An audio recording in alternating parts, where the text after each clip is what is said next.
బండి ఆత్మకూరు మండలాన్ని ఆకస్మిక తనిఖీ చేసిన జిల్లా కలెక్టర్ రాజకుమారి. ప్రభుత్వ ఆసుపత్రిలో రోగులకు మెరుగైన వైద్య సేవలు అందించాలని జిల్లా కలెక్టర్ అన్నారు.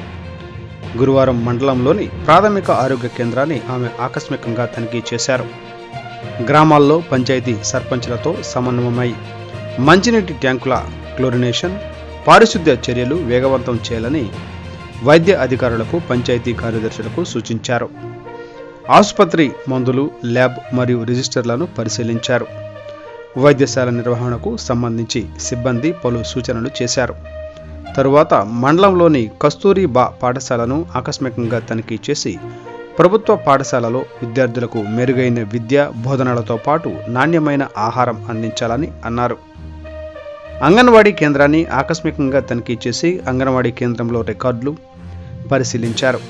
అంగన్వాడీలో ఇచ్చే గుడ్డు నాణ్యతను స్వయంగా పరిశీలించి ఫ్రీ స్కూల్ పిల్లల హాజరు, గర్భిణీల బాలింతల హాజరు నమోదు MHTS మొబైల్ యాప్లో పరిశీలించారు.